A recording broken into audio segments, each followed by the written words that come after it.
Now wave to your fans. Hello. Hello. All right, YouTube listeners, YouTube watchers, thanks for tuning in again. I'm going to make some adjustments real quick. There it is. Boom.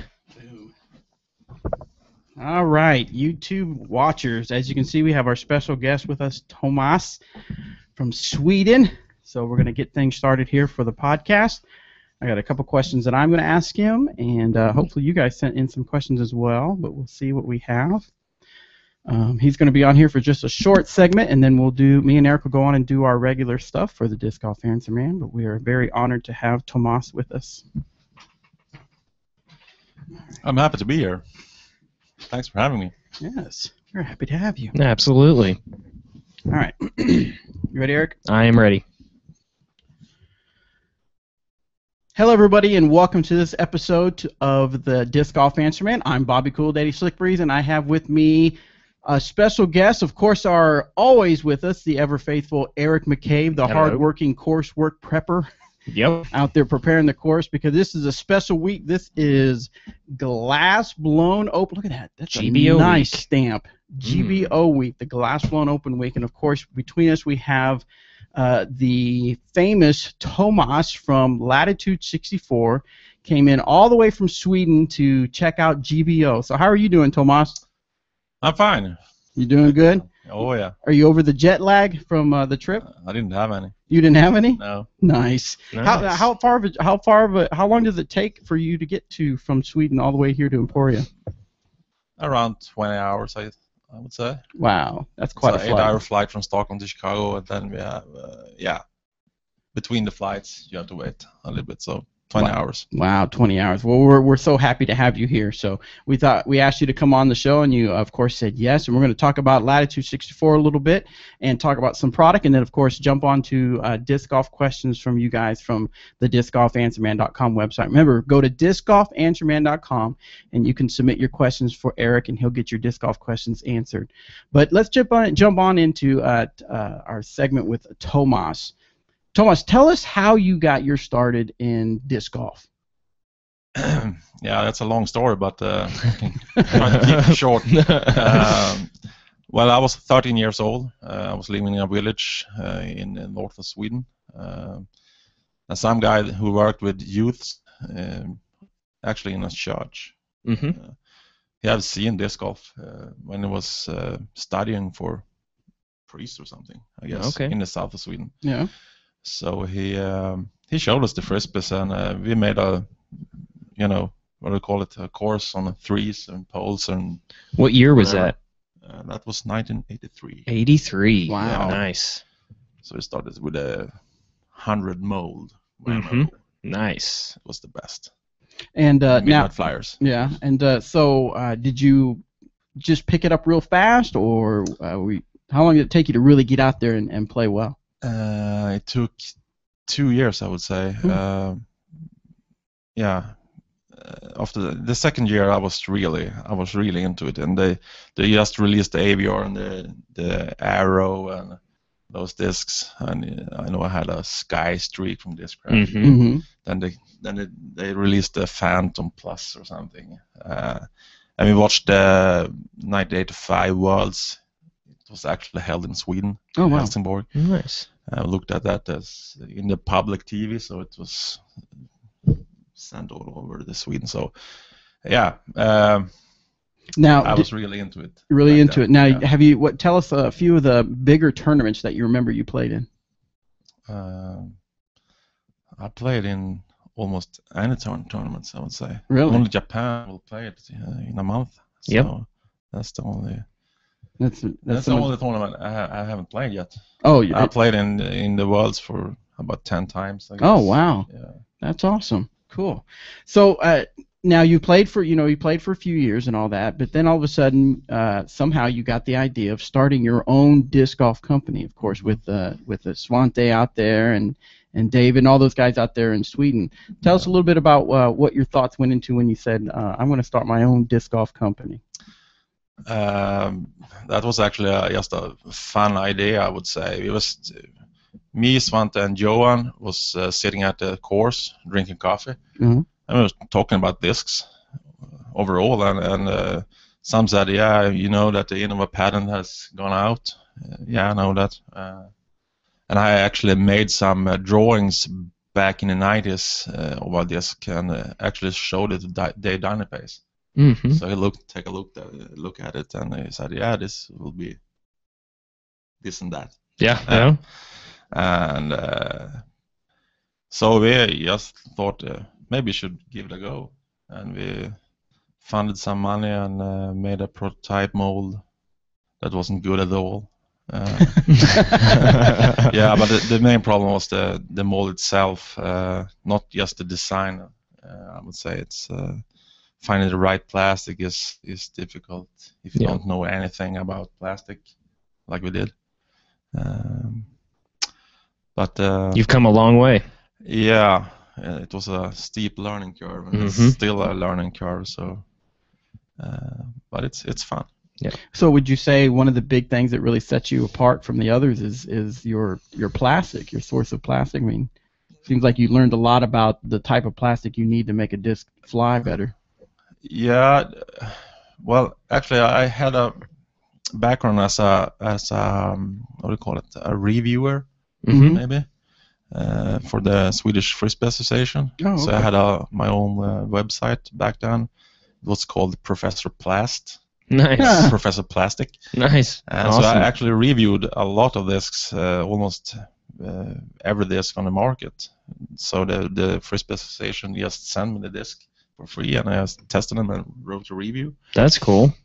Yeah, and after a while, I just felt that I could just look at the disc, and I didn't need to throw it. Just looked at it, Yeah, knew yeah, what it was wow. going to do. Yeah, exactly. So Wow. that was my experience, my learning experience.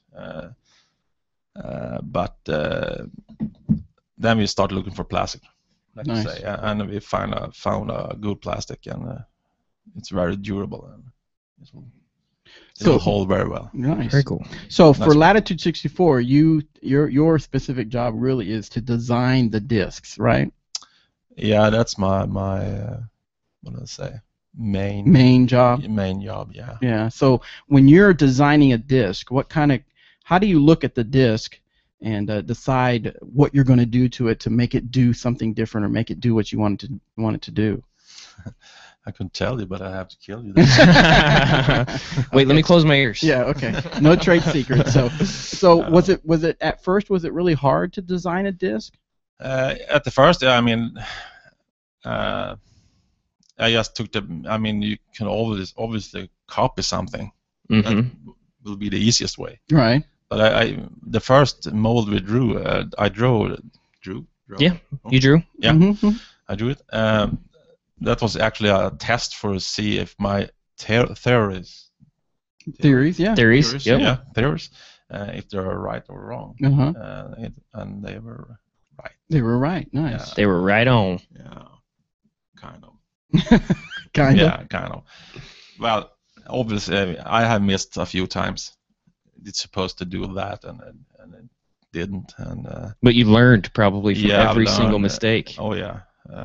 So the last 2 or 3 years, I think we have really good discs. Yep. Nice. Including the that- truth. I mean, Including the truth. yeah. Now, how often, you say you go through some trials and errors when you make the discs. Would you say for the most part, as soon as a disc comes out now that you kind of have done quite a few, you're like you said, you're able to just see what you need, put the specs down, and then you make it, and then it comes out exactly what you want? Or how often do you say are there discs that just you have to kind of start over from the beginning? I would say we have to adjust it a few times. Very small adjustments. Well, I don't think people know that we are talking about tenths of a millimeters. 1/10 of a millimeter could be really different in flight. Yeah. If you change it on the right place, and that's a problem because you can actually tweak it a little bit in the machine, and we have a very good molder, Linus Ostrom, who's actually a world junior champion. Mm-hmm. back in 2005, I guess, maybe 2006. Anyway, he knows how the disc should fly and how it should look like, so that's really good. He also knows how to run the machine and set it up. So. And he's pretty young, right? He's pretty young. Yeah, he's 24. Yeah. Now I know a lot of people. I've seen comments on Facebook, and it's not just for Latitude 64, but other disc manufacturers. And then some people that I talk to that that don't know about disc golf, they always say, "Well, how different can a disc be? I mean, where can we go from here?" What would you say to somebody who says, "How can you make anything different?" Yeah. Well, it's getting harder for sure. Mm-hmm. I mean, we have the specs from the PGA we have to follow, and you can alter it a couple of times, but after a while you will copy yourself. Yeah. Yes. But for example, we have the new prototype over here. It's called Missile in English, but we'll call it in Swedish, and it's called Missilen. So what's different about that disc? Pronounce it. Yeah. Yeah. The thing with this is you actually have a pattern on it. It's a hexagon pattern, very small dimples on the rim. The rim, Mm-hmm. bottom surface. Yep. And the top. And we will also have grip zones. I don't know if you can see it. Here, I'll hold it for him. Like thumb tracks or whatever. Mm-hmm. Like we There have you on go, the seals yeah. and spikes, but those are actually polished, so you can have a good grip on it. And it feels really good in the hand. It does, really does. Yeah, I really like it. Yeah, for the people watching on YouTube, they remind me a little bit of like a dimples on a golf ball almost. Mm. That's kind of what it reminds me, but they're not quite as pronounced. Porous. Yeah, they're not like but that's the only way I can describe it. And I'm assuming the idea behind it is that to make it more aerodynamic, to make the air possibly more lift. Possibly more lift, and also possibly more consistent flight in the air. Well, then this is not, Nobel Prize science, right? Because everybody knows that the groovy surface, or we call it, is better in wind or in water. So I just took that and made my own version of it. So this is just a test product, right? This is nothing. Yeah. So you're just testing it out, but it is kind of neat to see what everybody's trying to do to improve upon the discs we have already. So that's really awesome. So what else is upcoming for Latitude 64? Yeah, we have a new bag coming out, hopefully in May. I hope. I don't know where they are. I think they are on a boat. Mm-hmm. Somewhere on a boat. Yeah, they will be here in a couple of weeks. Well, if you're coming to the Glassblown Open, you'll be carrying one, correct? Yes. A prototype version I have of it. the last sample on my back. Nice. Cool. And I know that if people want to go to the Latitude 64 Facebook page, they can actually see an up-close picture of the disc that we're talking about, and a picture of Tomas wearing the Latitude 64 bag that we're talking about. So if you want to take a closer look, make sure you go to the Latitude 64 page on Facebook and check that out. So what else? Anything else we can expect upcoming from Latitude 64? A lot of new products will come out. Well, mostly new plastic river moonshine. Ooh, nice. Yeah, that's nice. And I think we have a bolt moonshine. We'll have, I don't know, sight. Stupid name. Anyway. Now I know. The name's kind of odd, but it's actually been a very popular disc. I've noticed a lot of people that have thrown it really like that disc. So there's also another putter that you guys have that are releasing. They released the Dagger this weekend. Oh yeah. And it's a really good deep dish. Kind of, I hate to say it, but kind of like the AVRX or something. Right. It's got a small bead on it. Yeah. Not a large bead like the Judge, say, but it definitely has a bead on it. So. And it will fly really straight when you beat it in. It's a little bit overstable at the beginning, but after you have beat it in a little bit, it will just fly straight. Yes. And with good carry. Mm-hmm. So I'm really happy with that one. And I those think, coming to the Glassblown Open can pick one up from David Feldberg, correct? Exactly. And Yes. he actually will have, I can't remember what day it's going to be, but he's actually going to sign them. Yes, I think that's during the block party, possibly Saturday night. Remember. Yeah. I'll Yeah. find out more Yeah. information and let people know. But yeah, he's going to be signing a very limited run of those daggers. They will be numbered. Yep. They will be numbered and signed by Dave Feldberg. So make sure if you're coming to the Glassblown Open to check out when that is, and you'll see that in the caddy book. More information on that. But okay, well, I think that's all I got as far as questions for Latitude 64. We're excited to have you here. Awesome to have you on the show. And good luck, Yeah. because he is actually playing the Glassblown good Open. luck. So. I need luck. And now I know one thing that we had planned to do, and a lot of people were requesting, maybe we'll do that later on today, is a in the bag video Ooh, yeah. with Tomas. So we'll see what the man who designs the discs, what discs he likes to throw. Yeah, but it's, I wrote on Facebook, my bag is kind of messed up. It's a little different now. Yeah, from because of the wind, right? Yeah. So It's a little breezy. I have 5 of my old stuff in there, but the rest is just new to me. Yeah. But we'll do it. Cool. Nice. Look forward to it. Cool. All right, Tomas, we're going to let you take off and let you take care of some business you got to do today, but we want to thank you for being on the show very much. So we appreciate it. Thank you, Tomas. Thanks for having me. All right, thanks, Tomas. Thank you. All right, YouTube guys, we're going to have Tomas leave, and then we're going to skip right into the usual segment of our show, and that's y'all's question. Thanks, Tomas.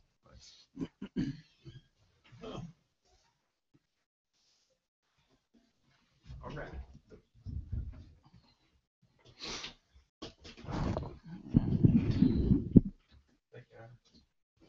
See ya.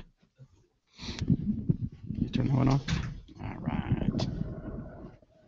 All right, thanks for hanging with us, YouTube watchers. We're going to hop into the regular part of our show. Sparkling ice. Oh, yes, I'm going to take a drink of... I know this is kind of informal, and we appreciate you guys being patient. But we're going to hop into the product review and then to the disc golf questions. And So what's up this week? what is up this What's going week? on this week? Like I said before, glass blown open. GBO, it is so awesome. You can feel the electric. I think it's the cold weather. What's up with that? I know. So it's pretty chilly today, but we have 50. 70 degrees coming up for starting Friday, Saturday, and Sunday. I think so. Let me check real quick here, and it looks. I'm not gonna say it. You don't want to jinx it? I don't want to. Yeah, but today's supposed to be only a 50 with a chance of rain. Tomorrow, high of 57. No, a little better. And then Thursday, 59. And then for the tournament, 72, 75, 84 on That's Sunday. what we want. And you know what I like about this on my weather app? Yeah. There's 3 suns and not Sun the with a little cloud. guy with the wind. Yeah. So that just means it won't be as windy. It's probably still going to blow a little, but I don't think it's going to be as windy as past. I'm hoping. But I really like the 0% chance of rain and the sun. I'm really happy about that right So now. we are excited for that because the weather forecast looks like it's going to be one of the nicest weathers we've had for Glass Blown Open in a long time. Yes. So that'll be awesome. So yeah, we're obviously very ecstatic. You can feel people are showing up to a little bit. Some people showed up yesterday. Saw Johnny McRae yesterday. Johnny He McRae, came into the shop. Coming Kinda back cool. from his U.S. Masters in Tulsa, Oklahoma. Mhm. He had a good show out there. Yep. And so today we'll have even more people, and then tomorrow, and then we're just going to have all kinds of people at the shop. Unbelievable. I'm going to try to set up like a webcam at the shop. Ooh, yeah. On the busy days. Like a live? Yeah, so like a live. So if you guys want to just see who's showing up at the shop, check out this YouTube channel, dynamicdisc.com, youtube.com/dynamicdisc, and see who's coming into the shop for the Glass Blown Open. And check out the pro panel that's going on Thursday night. Thursday night. Right before the players meeting, we're doing a live YouTube broadcast of the pro panel, and we're going to have some top players. We're going to have Avery Jenkins, David Feldberg, Kale Leviska, Paul Macbeth, myself, and Jeremy Rusko all up there, and I believe that they'll be able to ask some questions as well. Yes, from 7 to 8 p.m.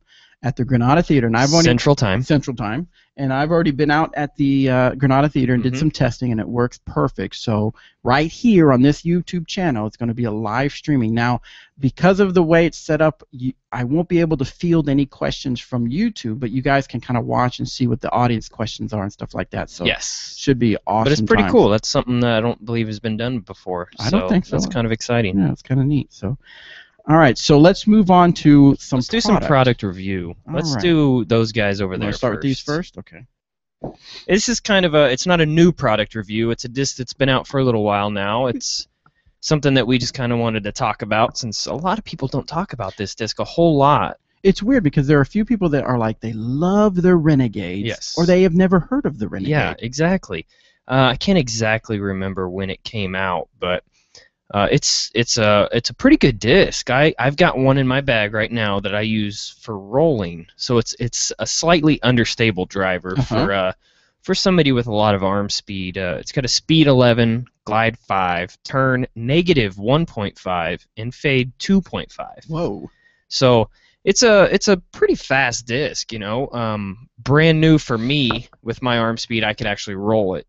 So and it's a nice, somewhat stable roller, so it'll hold the line really nice for me, and usually go left and then finish right. It'll always finish right. There's a hole I'm thinking of, hole 6 in Emporia at the East course, and I'm sorry if you haven't played the course and don't know it, but it's uphill, very long, and it plays with OB all down the left and OB on the right, and it's uphill, and it's what I use. I throw this disc on that, and it holds the line great. And I've actually been fortunate enough to get the deuce on that hole a handful of times with the Renegade. So I know you've thrown the Renegade. What do you think of the Renegade? I've thrown the Renegade, and it's not in my bag. I just never could get used to it, so I don't know that I should talk about it much. Okay, fair enough. I just couldn't get used to it now. But I will tell you one thing. We were out playing disc golf with Jeremy Kindy that works here at Dynamic Disc. We had a birthday party for him, and a few of us went out there and celebrated his birthday by playing some disc golf. And Tomas showed up with him and Johan and their significant others. And after we played around, of course, people started emptying their bags and throwing distance. You know, which everybody was like oohing and on. And Tomas was throwing, and he threw a halo. Yeah. And he threw a bolt. And he was just bombing them.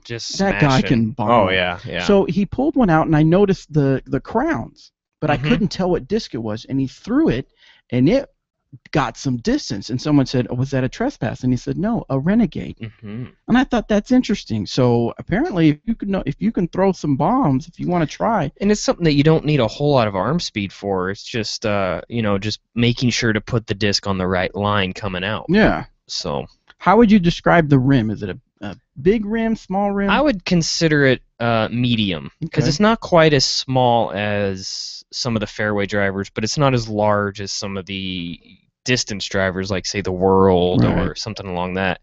But it's fits really well in the hand. It's got a kind of almost a slight micro bead on the bottom. It's not quite a bead, more as flashing, I would say, on them, and which is going to create a little stability on the disc, so it's pretty easy to hold. And pretty flat on the top, you would say, yeah. Cool. All right, guys. Well, if you're ever near a shop or a place that has the Renegade, ask them if you can give it a throw. Check it out. Yeah. Or if you're around the DD events, we always have test discs, a box that has test discs in it. So cool. Next is something that I'm pretty excited about for obvious reasons. Bring them on over. They are the McCabe Mercy. As a lot of you probably know, I've been putting with the Mercy now since probably the end of last year, and these are all zero hard, and they're zero hard, but they almost aren't as hard as the normal zero hard run. And that stamp right there that you're showing the YouTube viewers is one of my favorites. If you look in one of them right past the Y, if you look in the top of the Y, it's got Ralph. Oh, it does. That's cool. That's pretty cool. So yeah, I got to have Ralph in there. But these are 3 stamps that I'm coming out with as my signature discs. I got all 3 of them out here. Right now, we're probably going to put them out one at a time, kind of like a limited edition run. But those fortunate enough to come to the Glassblown Open will have all 3 of them for sale there. the Mercy, and all of them I've been. When Tomas asked me, what I wanted, I said swirly plastic. So most of them are the purples and the grays are all swirly, and really each one of them is very unique. And I'm very, very excited about the Mercy and having my name on it and promoting it. So, gosh, these are almost like you want to buy one to throw and buy one for the wall. Buy one of each for the wall, because these are some nice looking stamps. Yeah, I really like. I'm really happy with all three of them, and thank you to Hand Eye Supply's own Crispin Carrasco for designing all three of the stamps for me. He does a lot of my personal work for my tournament stamps, of course, because Shannon, our graphic designer, is always so busy with other stuff going on, and I really wanted to try and get these out by Glass Blown Open. So Crispin went ahead and did these three for me, and I got to thank him. And Hand Eye Supply, man, they're doing big things. They're doing some really cool stuff. Yeah, everybody seems to like their logo and their designs, and pretty cool, pretty good stuff. Yeah, go to Facebook and search for Hand Eye Supply Company. Yeah.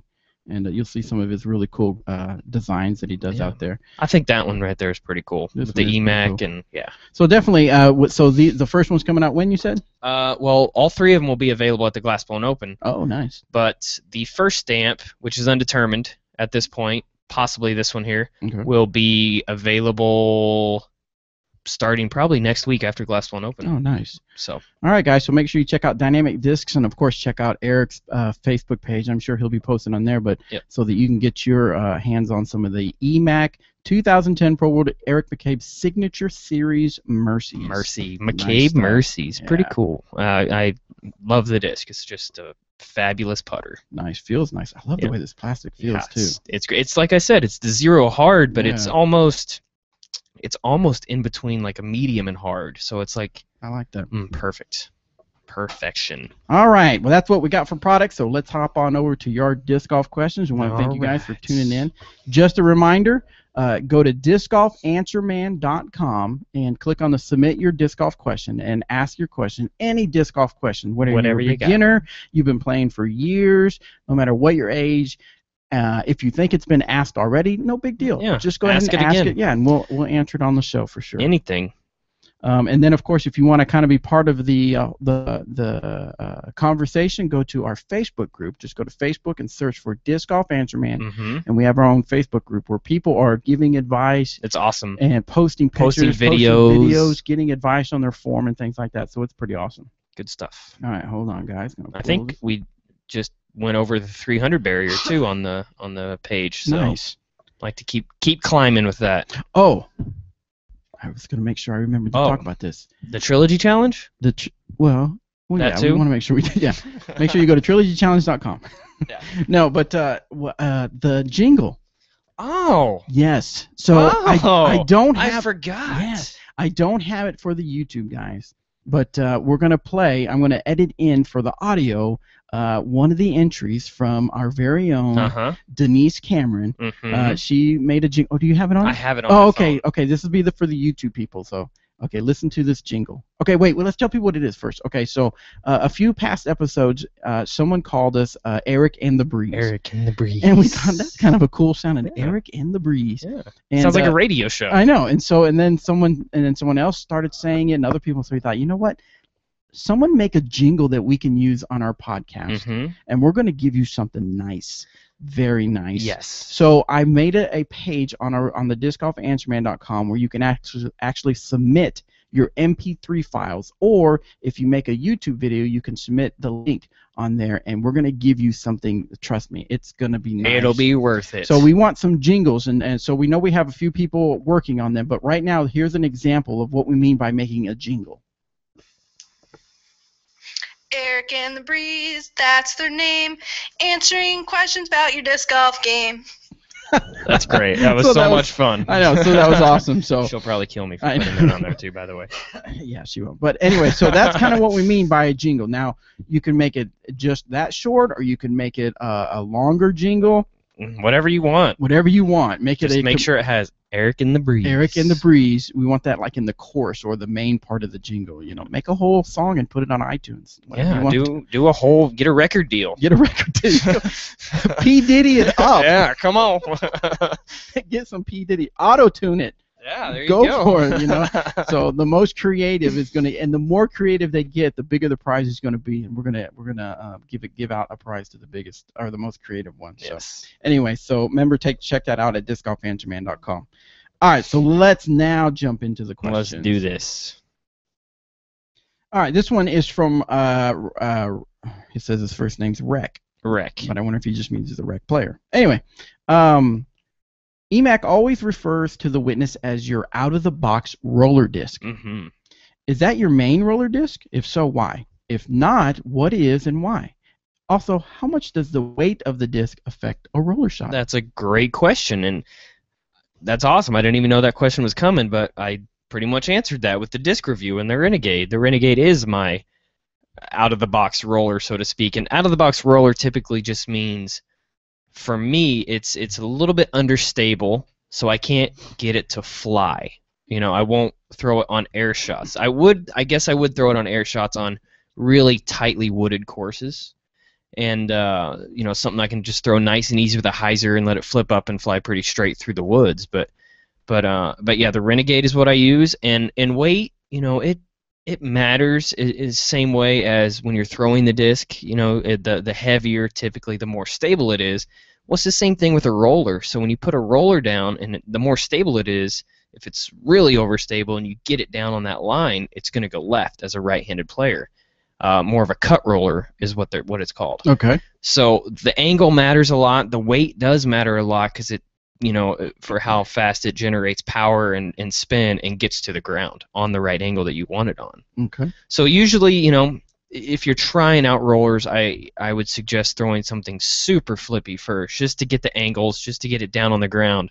And Denise, for instance, is rolling the Witness. She can roll it. That's how understable it is. Wow. For her to be able to throw a roller with it. So, and you can definitely try some lighter weights to get it down. It's just a matter of, you know, the lighter the disc, the more it's going to turn, and the more be more inclined to throw to get on the actual roller line. Cool. Now, I don't throw rollers, but you you do. Well, I have it on video. You have it on video. Okay, I don't usually throw rollers, but so my question is, what do you see is probably the worst mistake people make when they're trying to start out doing rollers?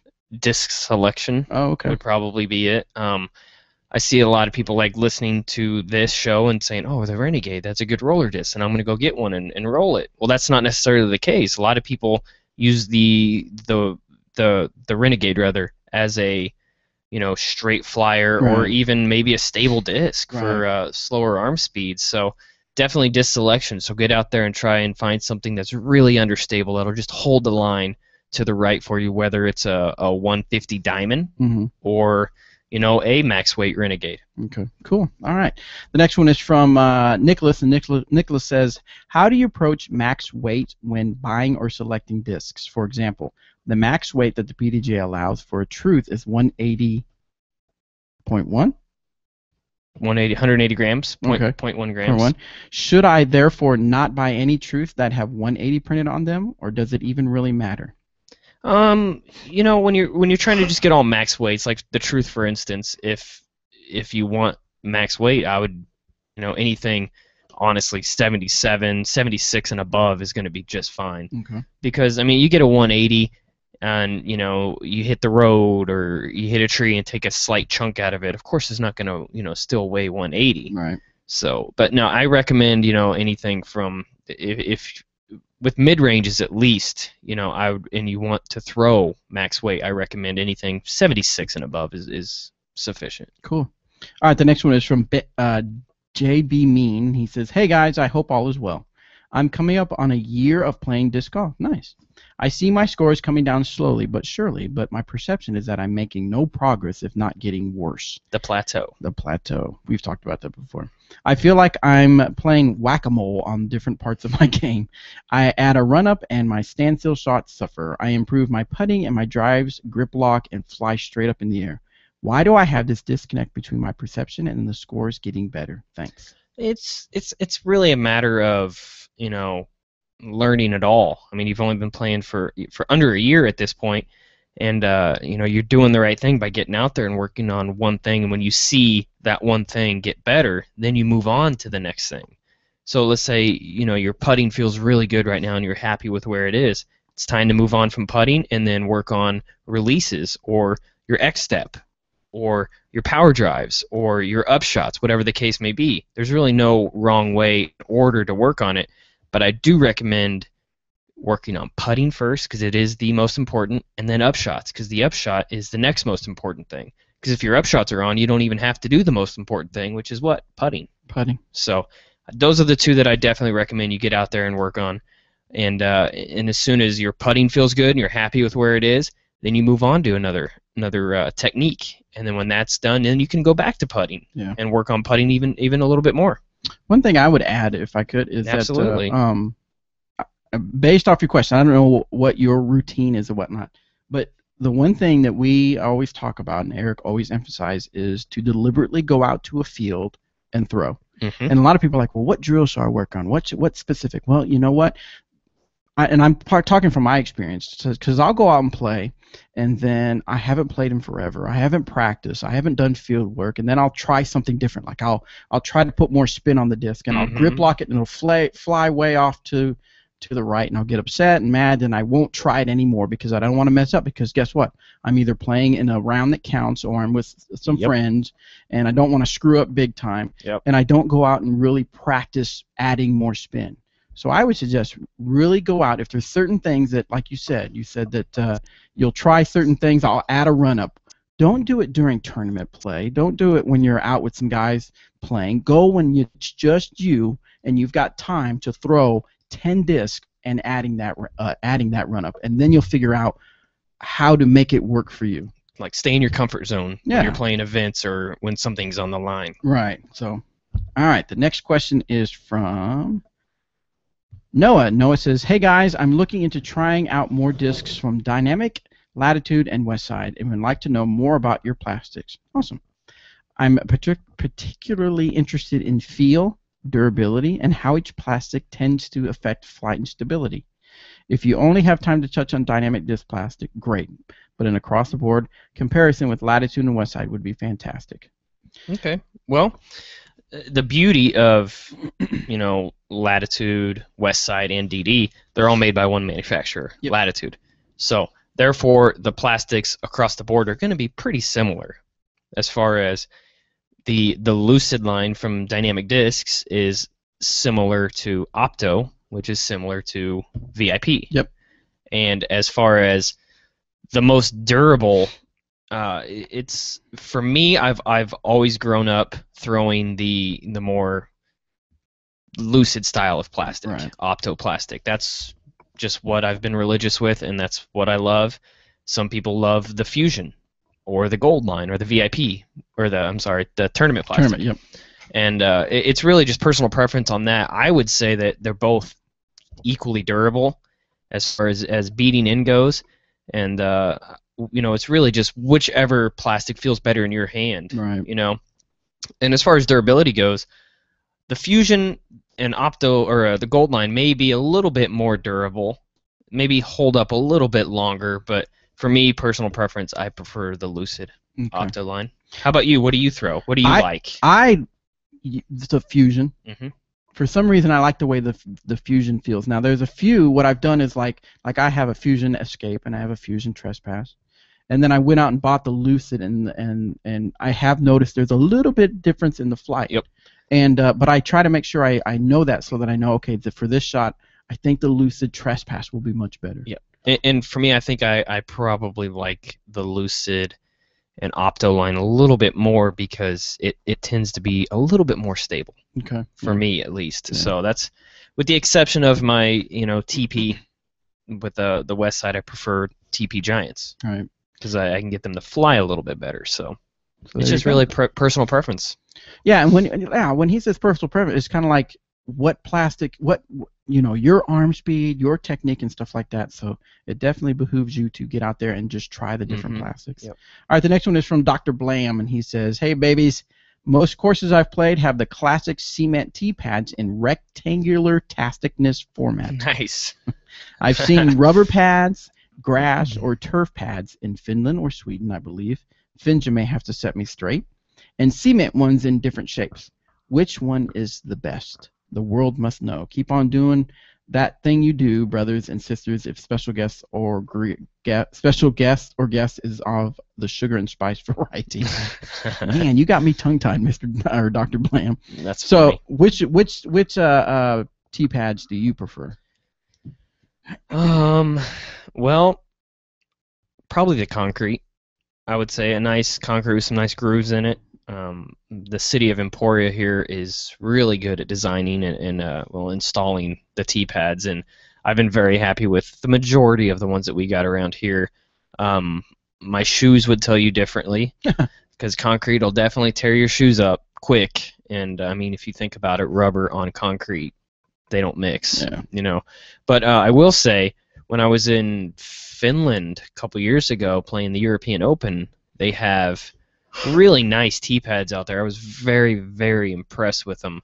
They were built up, and they had underneath they had sand, and I believe a piece of plywood, and then some AstroTurf, like some indoor-outdoor carpet. And at first I was skeptical. I was like, I don't know, that could get wet and be really bad. But it rained one day, and man, those things were grippy. Nice. And it didn't tear up the shoes as bad. So those are really, really nice. I'm sure that the problem with those would be maintenance, because you got to keep up on them, and I know a lot of courses just want to, or clubs and cities just want to put it in, and it's easy maintenance. I'm done with it. Right.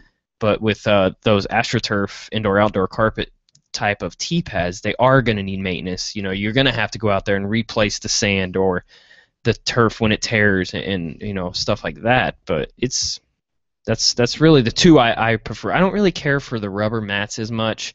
Usually, if I'm playing a course or a tournament like the Glass One Open out at the Country Club, most of the holes that I designed are off the cart path tee pads. But there's a few that you can't do it, and we use rubber pads or carpet or something out there. I think we've changed almost every year what we've used, but we also give the option to tee off the grass, which I recommend definitely. So give people the option.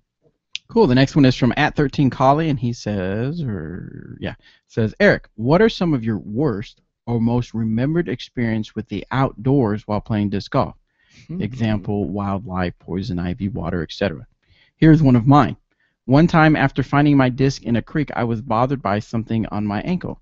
I reached down, not looking, trying to flick it off me, but no luck.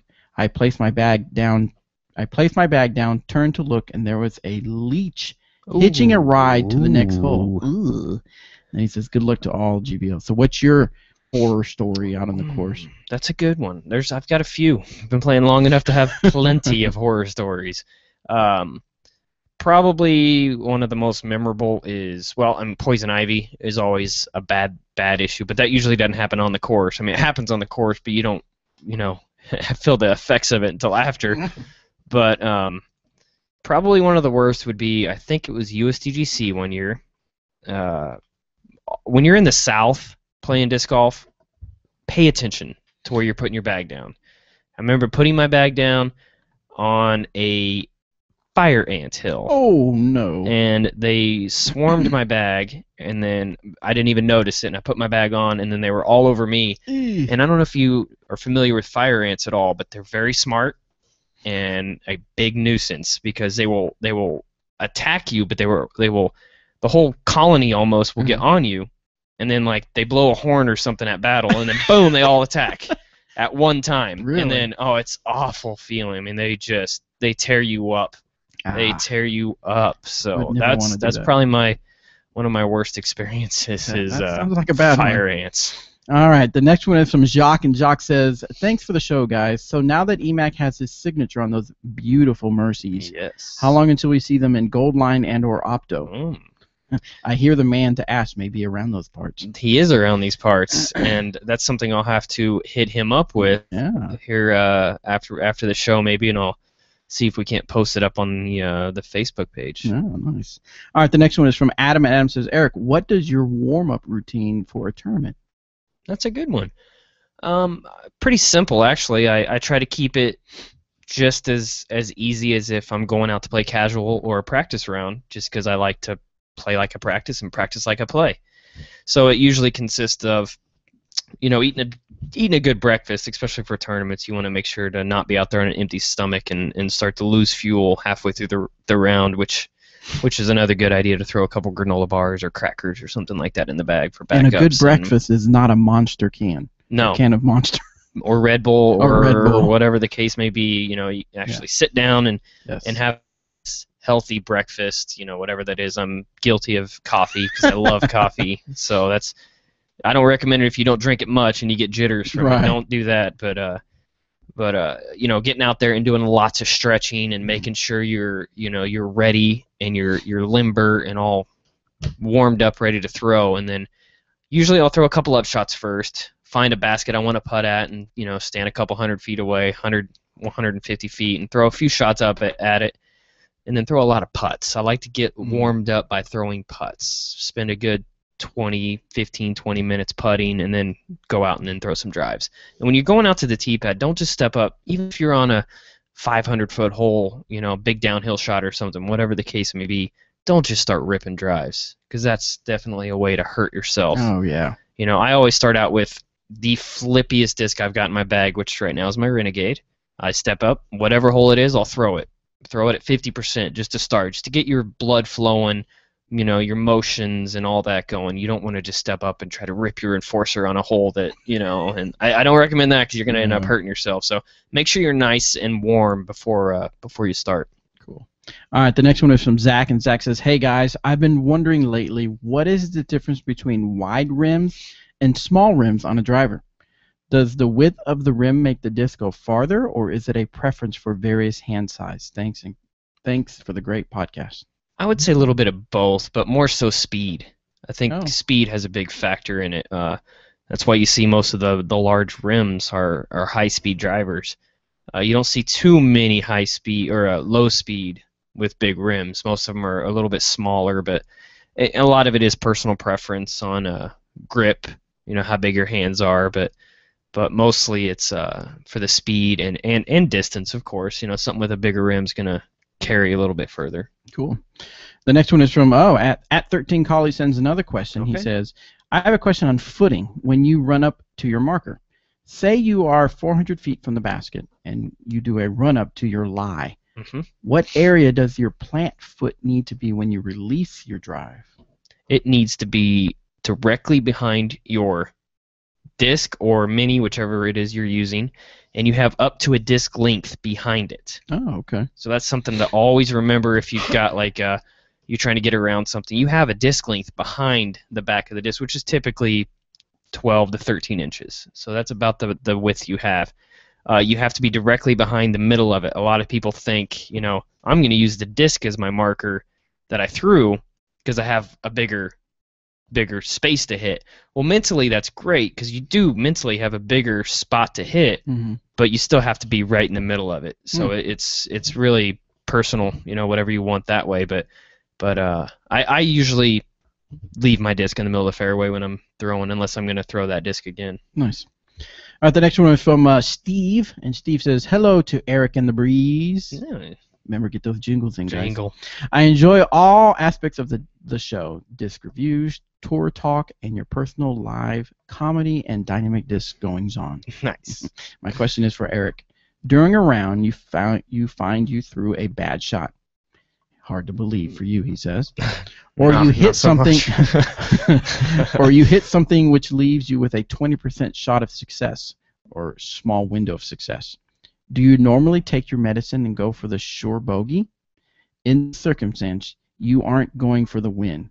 Can't wait. Okay, that's the end of his question. Then he says, "Can't wait for the Glass Bone Open. We'll be in town Wednesday." Awesome. Tomorrow. I love the whole reviews and all the hard work on the courses. Awesome.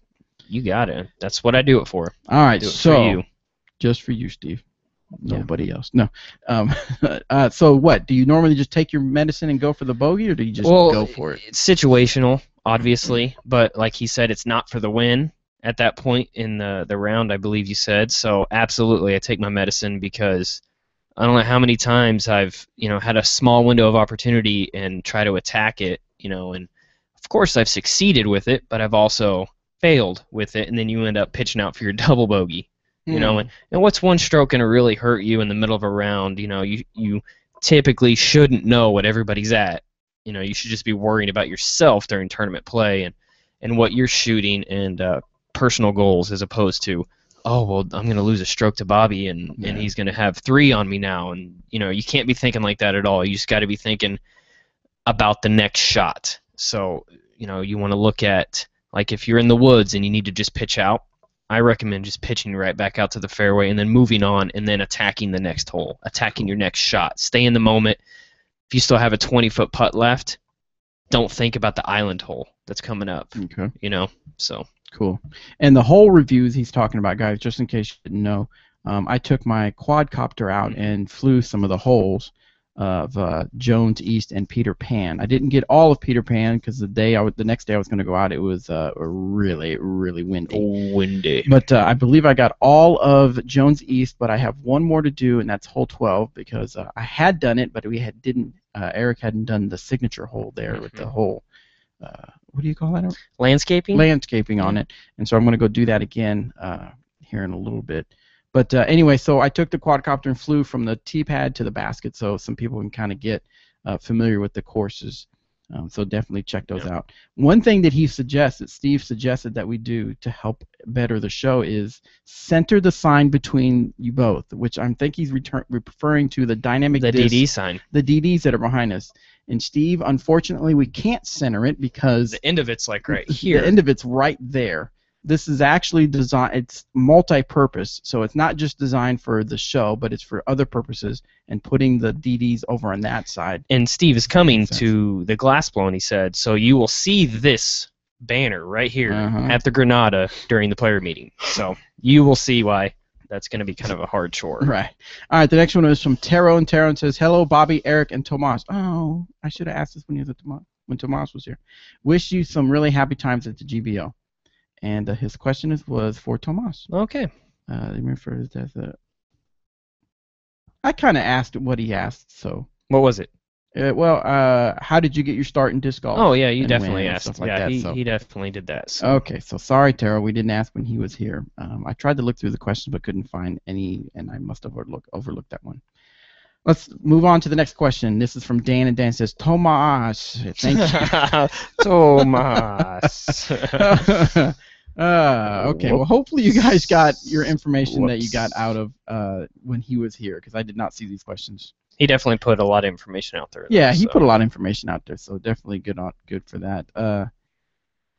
He does say, Eric, thank you, Bobby and Eric, your podcast get me through the work week. Nice.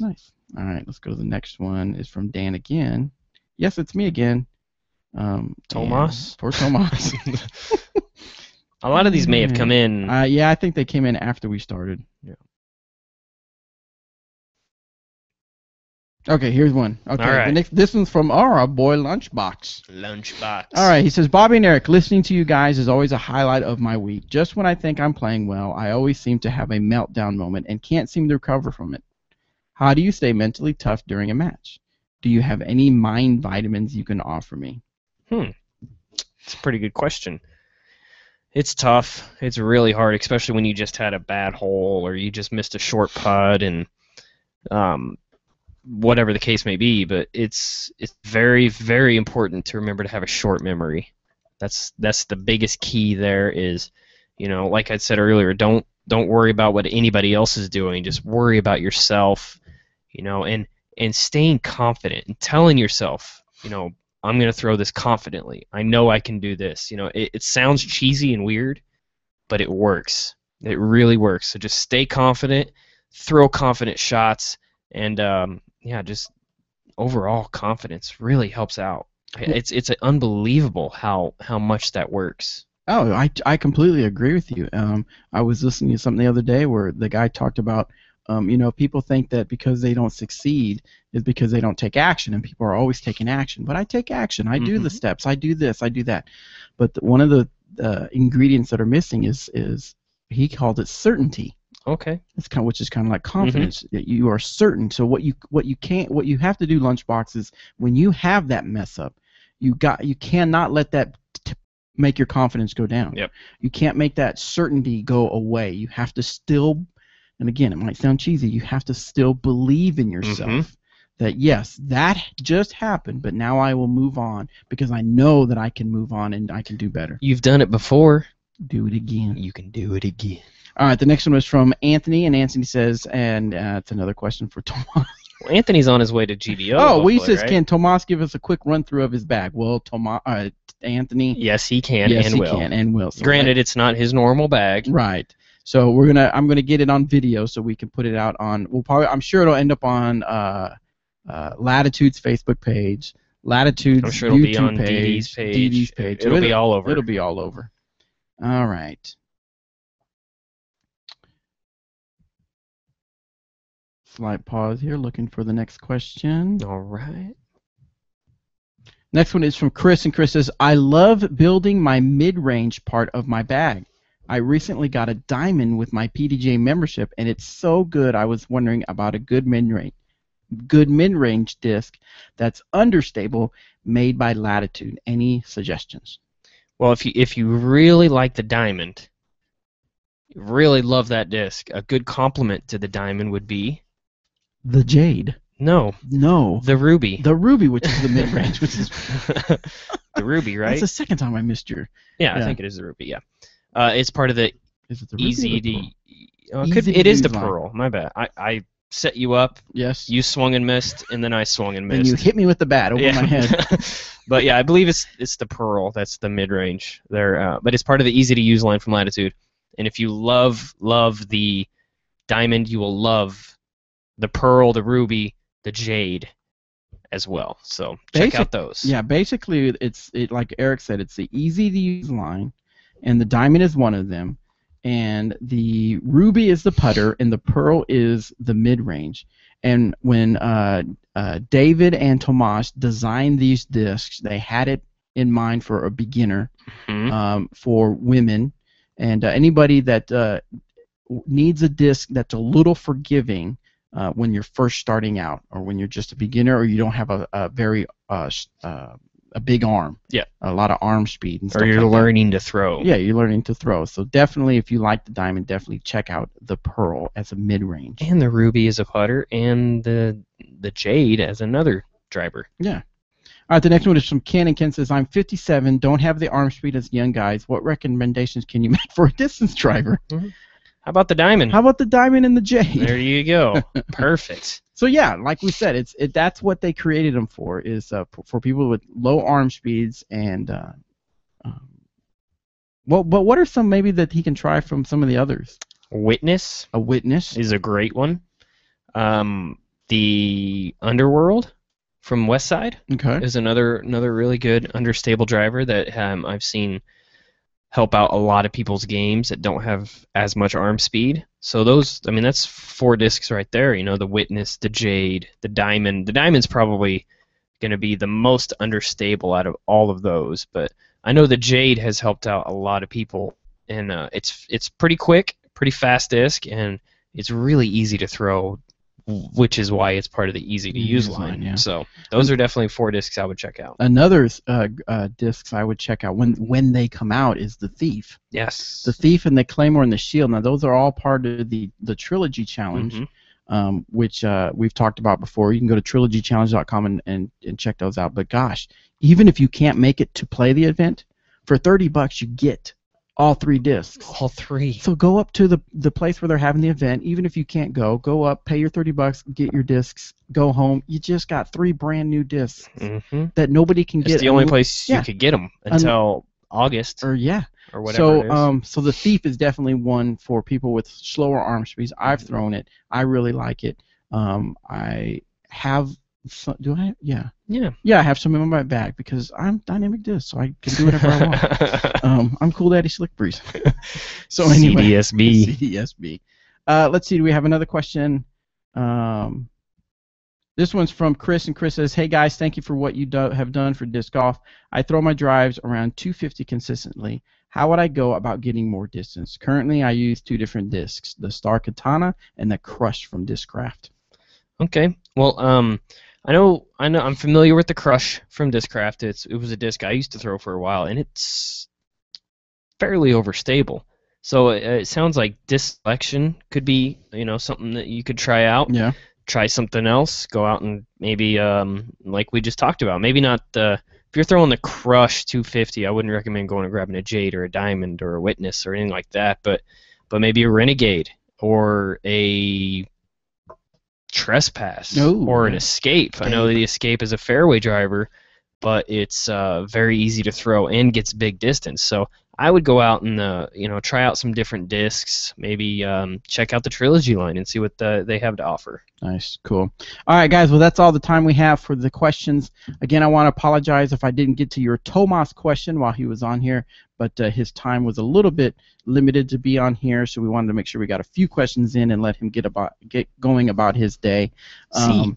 Let's see. So next week we'll probably have to record on Monday because Eric McCabe will be making a trip to Manchester, New Hampshire. Wow, that's like way out there. I know. I'm flying out there, and then I'm flying back for the Revenge of the Monkey. Then I'm flying to California. So Good it's like Lord. wee all over the place. And then I come back, and then I go to Japan, and yeah. So I got a lot of flights coming up. So the touring schedule start. The touring schedule will start, but I'm not going to New Hampshire for a tournament. I'm going up there to design a course. Get out. Yeah, I'm very excited about that. I've been working with the city there, and they've got a couple plots there that they want to look at putting a course in, and they approached me and said they want an Eric McCabe designed disc golf course, which I'm thrilled to help out with and do. And so check that out. Yeah, cool. If you guys have a course in your area or a park in your area and you want one of my designs, hit me up. That's what I'm looking into doing here coming shortly, and it's my passion, designing disc golf courses. What would be more cooler than having Eric McCabe, world champion, design a course for you? So that would be really cool. Okay, so like you said, next week we're going to record this on Monday. Same thing with the YouTube. We're going to have it live on Monday so that Eric can get out there and do his thing.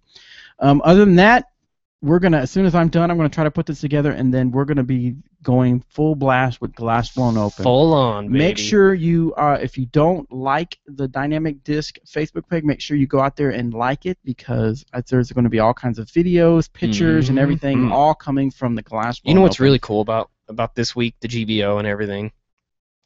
Everything's almost done as far as courses go. Yeah. Putting them in, you know? I know I've played a lot of tournaments where here it is, if the tournament starts on Saturday, here it is Friday, and you see people out there painting OBs and doing all this and that, and we're done. We're done. We just got it set. We're done, Ski. It's awesome. Now we're just going to have all kinds of people show up and practicing, having a good time. Check the shop, the Dynamic Disc shop looks amazing. We got all that artwork up in there, the Cam Todd artwork. Yes. We have some of that for sale at the shop. We got new shirts, canvases, we got new hats, we got new bags, the Soldier and the Cadet. We even have hats. I don't know if we have hats that you can't get anywhere else except for if you come to the Glass Blown Open. New hat designs that are only available at the Glass Blown Open. So if you're coming to the Glass Blown Open, you should be excited. Come check out the shop and see what we have. And then we have Meet the Owners from 1 to 3 on Wednesday. One of those days. One of those days. You can meet the owners. You can meet Tomas, Jeremy Rusko, and what's the guy? Yanni from West Side. So he'll be who hasn't been to the States in 7+ years, so it's pretty exciting to have him come out and 1 to 3 on Thursday. Thursday. Again, reminder for everybody that's watching this Thursday's YouTube. a big deal. Thursday night at 7 o'clock. Make sure you tune in because we're going to do the live broadcast of the Pro Panel. We're going to have some of the biggest names in disc golf answering disc golf questions from the audience, and you'll be able to watch it live. Now, if you can't catch it live, it should automatically, and I say should because I have to click a little box to make it do that, but it'll, I got to remember to do that, but it'll automatically put it out here so you can watch it later on this YouTube channel. Yep. So if you happen to not catch it. So anyway, 7 o'clock Central Time. Yep. Be there. Be there. So all right, thanks guys for tuning in. We will see you next week. Glass Blown Open. GBO. Thank you. See ya.